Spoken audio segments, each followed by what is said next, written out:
This week on the Bioneers, Heather McGhee of the public policy organization Demos.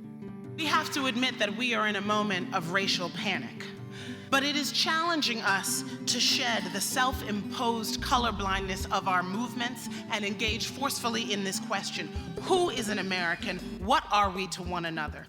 On Bioneers Radio.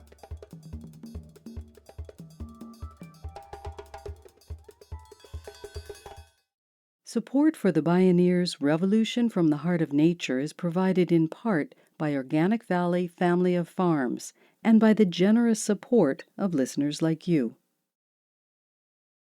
According to census estimates, by around 2044, the U.S. will become a majority-minority nation. 5 states, including California and Texas, already have majority-minority populations. In 2018, more children of color than white children were being born in the U.S. This seismic demographic shift has also triggered a cultural earthquake, provoking a radical spike in hate crimes against the other, whoever that other may be. As dreamer activist Jose Antonio Vargas puts it, this country is only going to get blacker, browner, more Asian, and gayer. Women will break all barriers. A country that has barely dealt with the black and white issue is now getting more complicated with all these othered people. What's left is this question of how much change can white people handle, unquote. In times like these of massive disruption and economic stress, what psychologist Carl Jung called the shadow side of the psyche comes into play. The pronounced psychological tendency is to project these shadow qualities with unusual potency onto whomever people see as the other. But is there also a deeper story? Perhaps the question to ask is, who benefits? In this half hour, we hear from Heather McGhee of Demos. She sees a direct connection between today's extreme inequality and this peak moment of racial panic and white anxiety. It's not a coincidence. This is Who is an American? Is our democracy as unequal as our economy? I'm Neil Harvey. I'll be your host. Welcome to the Bioneers, Revolution from the Heart of Nature.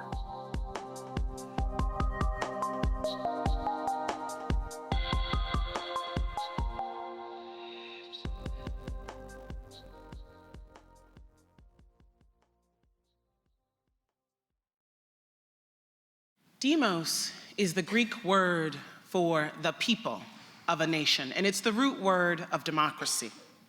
Demos' mission is to work for an equal say and an equal chance for all. We address the intersection of political, social, and economic inequality because we know that the inequality of voice in setting the rules drives the inequality in economic outcomes. And we know that inequality has always been built on a scaffolding of racial and gender hierarchy. Heather McGhee is a distinguished senior fellow at Demos, a public policy organization that works to reduce political and economic inequality. McGhee and Demos have helped establish landmark consumer protections and contributed to policies that regulate financial institutions. They've successfully promoted pro-democracy reforms such as public financing of elections and same-day and automatic voter registration, initiatives that became law in a dozen states and Washington, D.C. Heather McGhee is encouraged by the advances that progressive movements have made toward achieving equality and equity. But she also believes it's high time that people in the U.S. address the root causes of the extreme inequality that distorts and divides the economy, society, and democracy. Heather McGhee spoke at a Bioneers conference. We have to face the fact that a political movement is in power and has been for the past 40 to 50 years throughout administrations of both parties that is stopping us from seeing one another as a demos, as one people, and stopping us from taking collective action to save our collective home, health, and well-being. We know that today, capitalism is writing the rules for democracy instead of the other way around. We know that these rules allow dozens of the most successful US businesses to spend more on lobbying and CEO bonuses every year than they contribute to their country in taxes. We know that while the rules allow a small sliver of people to amass and keep unprecedented wealth, the rules haven't evolved with the changing times in ways that would have given more families a leg up, like responding to the premium on higher education with more college grants, not fewer, or responding to the necessity of both parents working, or the rise of single parents with guaranteed childcare, or portable real pensions, or a more generous unemployment insurance system in an era of easy layoffs and downsizing. How is it that the feedback loop just isn't working? That life is getting harder for most Americans over the past couple of generations, and our representatives haven't responded? Well, the answer is that what's happened in our democracy is that our democracy has become as unequal as our economy. Over the course of my lifetime, an entire new industry has appeared, that of corporate lobbyists, for which there are now 24 for every member of Congress. The legalized bribery that is big money campaign contributions has increased by over 600% just since I turned 18 to over $2 trillion a year. Members of Congress now spend 1 out of every 3 minutes that they're in office talking to rich people, asking them for money. Combine that with the gerrymandering and a voting system that seemed hardwired to discourage registration and voting, a system that in fact was set up that way during Reconstruction from the Civil War. And after progress with the Voting Rights Act is now getting worse, and you have a system that is democracy in name only. Heather McGhee says it's democracy in name only when people in the lower third of income distribution have little to no impact on the behavior of their elected officials, when policies favored by large majorities of the public are throttled by political elites beholden to big business. How, she asks, has it become socially acceptable for the wealthy to systematically write public policy and evade taxes, while demonizing economic fairness and public solutions to common problems as unfair redistribution to undeserving freeloaders? How? One way is to invoke the shadow side, stoke white anxiety against the other. It has a long and complicated history in the United States. This, I believe, is where the increasing role of unconscious bias comes into our public culture in ways that are eroding opportunity and prosperity for all of us.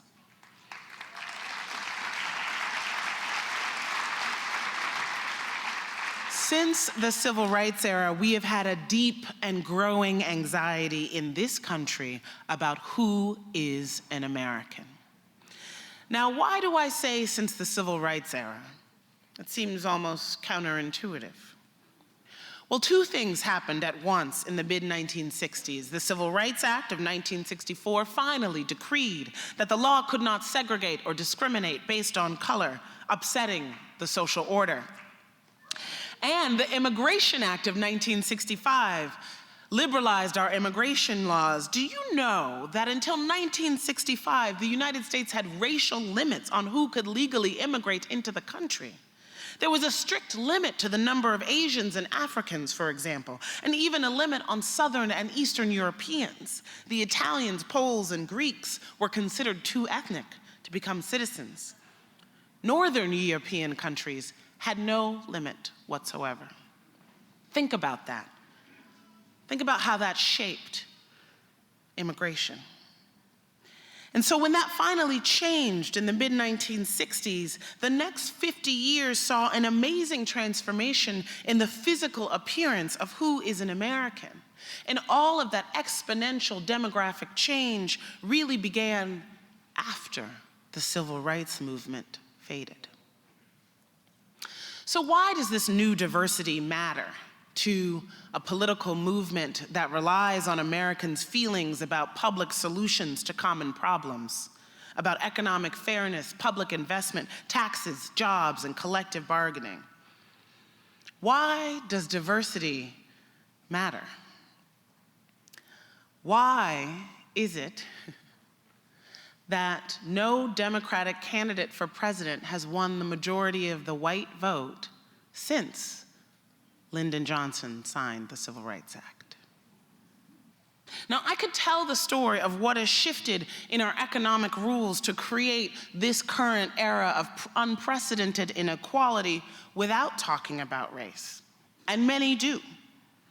But when we acknowledge that government investment is essential to a strong middle class, to prosperity, to the possibility of shaping our economy in the public interest, we have to ask why, since the Civil Rights era, has the U.S. retreated from the public supports that made our levels of mobility and security the envy of the world?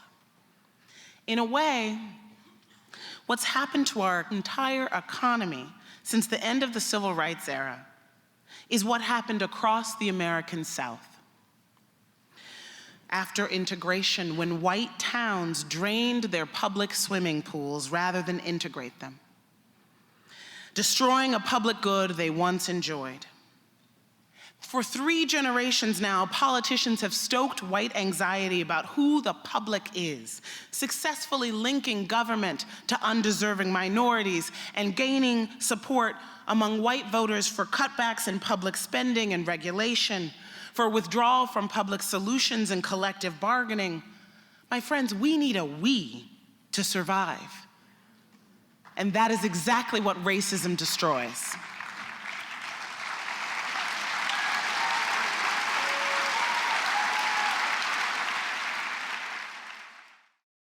Very much like today's global disruptions, in the late 19th century, an unprecedented wave of corporate globalization caused massive global migrations and racial mixing.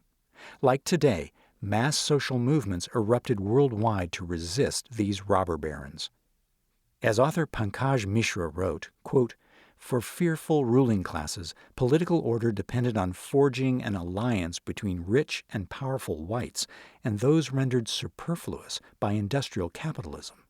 Exclusion or degradation of non-white peoples was a way of securing dignity for those marginalized by economic and technological shifts." Today, Mishra described, as revolts erupt against globalization, politicians and pundits in the Anglosphere are again scrambling to rebuild political communities around what W.E.B. Du Bois in 1910 identified as the new religion of whiteness, the ownership of the earth forever and ever. The religion of whiteness, Mishra concluded, increasingly represents a suicide cult, unquote. This white supremacy ideology is radically out of step with the ground truth of American culture and the arc of today's diverse, interdependent world. But as a social construct, racism has proven to be a reliably effective shadow side strategy to divide and conquer. I'm sure you're all aware of the studies out of Harvard University of implicit bias, where you're asked to quickly associate words with faces. And those studies demonstrate that we are nearly universally less able to quickly associate darker faces with positive words, though white respondents found it more difficult than people of color. I want to pause there for a minute to ask why do we take for granted, as part of our history, why it is that American society adopted this belief in a hierarchy of human value, that people with white skin are better than others. Racism is not inevitable. In fact, the very idea of racial categories didn't take root until the 17th century. It's important to remember, because so much of this history has been suppressed, just how essential to the creation of the American economy slavery was. And slave labor on plantation land expropriated from Native Americans. That is our economy.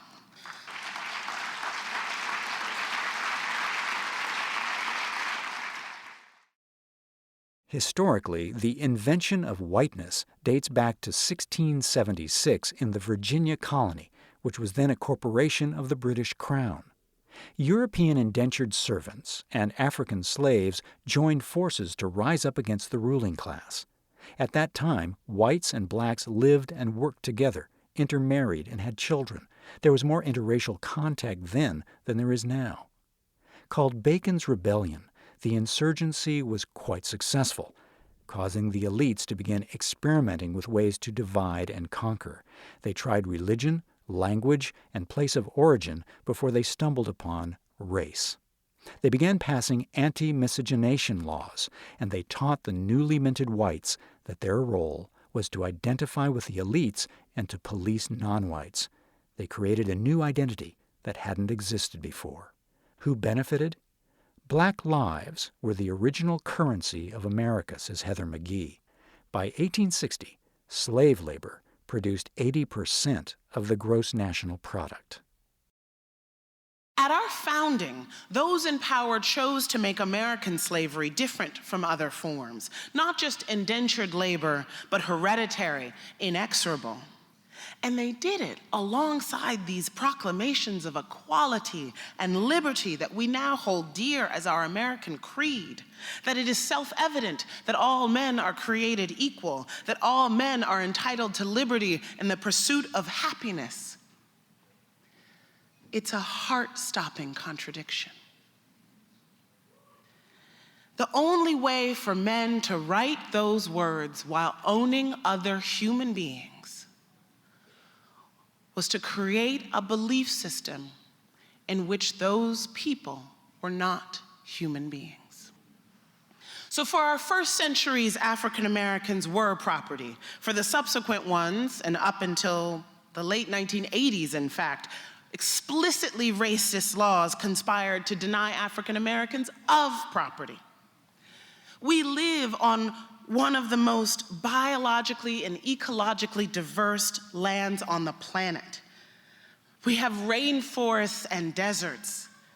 This treasure that we sing about, from sea to shining sea. And yet it is not ours. It has never been ours. We stole it, we killed for it, and we have not made amends.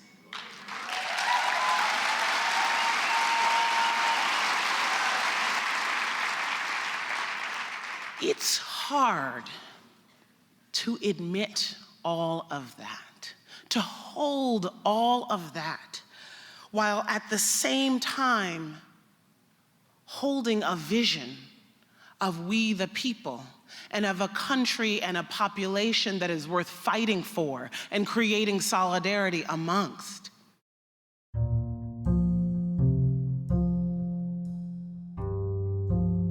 When we return, Heather McGhee seeks to reconcile two very different visions of America, and she asks, how can we create one out of many? This is Who is an American? Is our democracy as unequal as our economy? I'm Neil Harvey. You're listening to the Bioneers, Revolution from the Heart of Nature.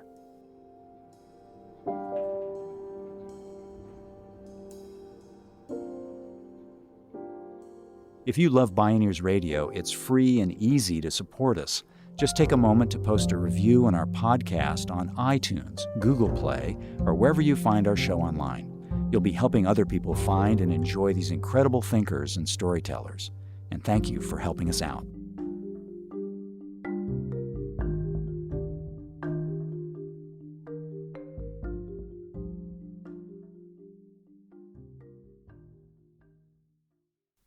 Heather McGhee believes the first step toward racial reconciliation is to step out of denial. It's not going to paint a pretty picture, but we can't get past it without going through it. You know, we have this myth of American innocence.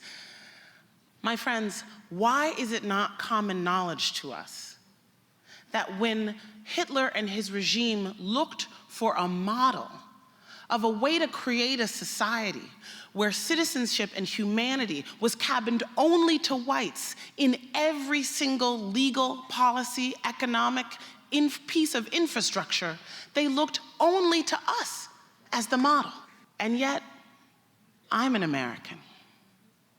And yet, I, the descendants of enslaved peoples, am proud of my fellow people. How do we hold that?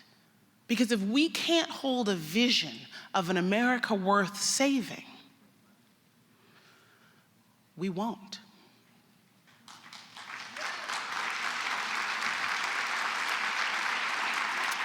And if we don't hold a vision of an America worth saving, if we don't both admit the truth of our racist, sexist, hyper-capitalist past and present, while also reconnecting on a human level with our neighbors and our families, then we will continue as a nation to fall prey to a political ploy that keeps a right wing in power and rapes our planet.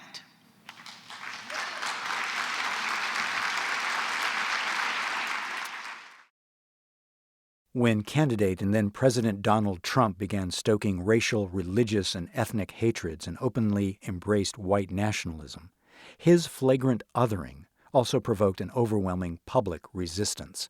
Massive serial protests and movements have rocked the nation, from Black Lives Matter to the renewed movements for women's rights, citizenship for dreamers, immigrant rights, labor rights, and the denouncing of Islamophobia and anti-Semitism. But Heather McGhee says that outside of liberal elite colleges, people often haven't learned about where stereotypes come from in our history, how othering has been used to perpetuate and justify an economic and political order. The nation, she says, is overdue for a truth and reconciliation process in every corner of the country. Who benefits? In this scenario, it's the full spectrum of the people.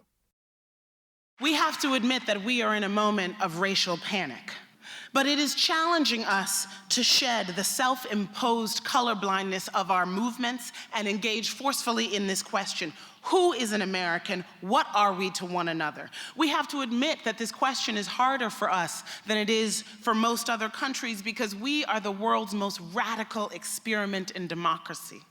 A nation of ancestral strangers met here with the audacious promise that out of many we could become one. Everything depends on the answer to this question: who is an American and what are we to one another? Politics right now is offering two visions of why all of the peoples of the world have met here on this land. One, in which we are nothing more than competitors, and another, in which perhaps, just perhaps, the proximity of so much difference will finally force us to admit our common humanity.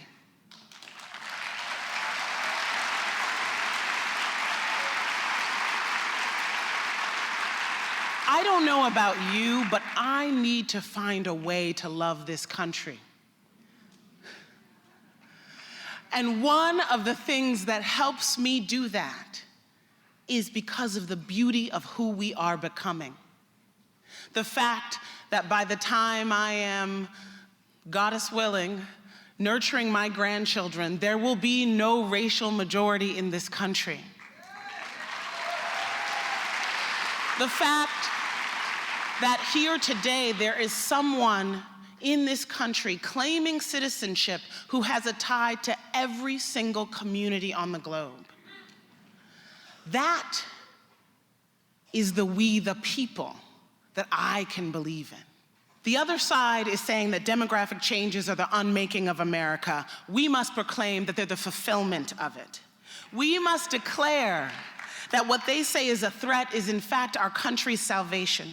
For when a nation founded on a belief in racial hierarchy truly rejects that belief, then and only then will we have made a new world.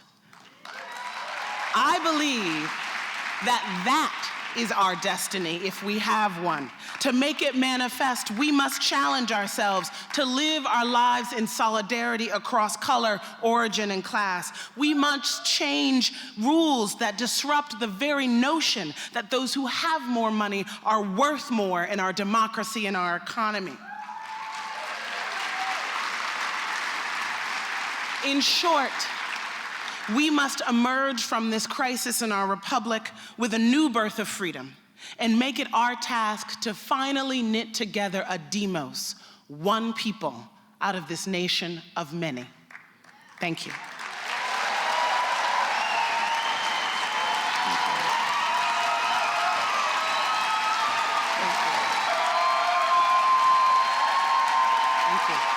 Thank you.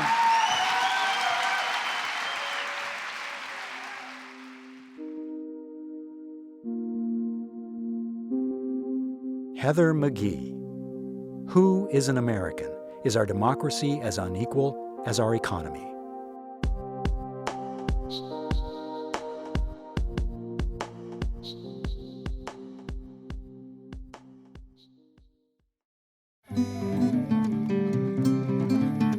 You can see and hear more from Heather McGhee and explore award-winning Bioneers radio programs, podcasts, blogs, and videos online at Bioneers.org. For information on attending the National Bioneers Conference and Bioneers events in your area, please visit Bioneers.org or call 1-877-BIONEER. The Bioneers, Revolution from the Heart of Nature is a production of Bioneers and Collective Heritage Institute. Executive producer, Kenny Ausubel. Written by Kenny Ausubel. Senior producer and station relations, Stephanie Welch. Host and consulting producer, Neil Harvey. Producer, Teo Grossman. Program engineer and music supervisor, Emily Harris. Our theme music is co-written by the Baka Forest people of Cameroon and Baka Beyond from the album East to West. All royalties from Baka compositions and performances go to the Baka Forest people through the charity Global Music Exchange. Find out more at globalmusicexchange.org. Additional music was made available by Mind's Eye and Dr. Wrinkle at freemusicarchive.org and by Blue Dot Sessions at www.sessions.blue.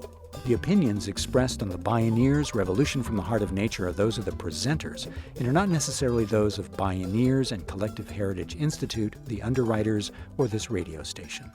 My name is Neil Harvey. Thank you for listening. This is program number 1317. This program was made possible in part by Organic Valley's pasture-raised organic dairy products, bringing the good from our family farmers to your table at organicvalley.coop, and by the generous support of listeners like you.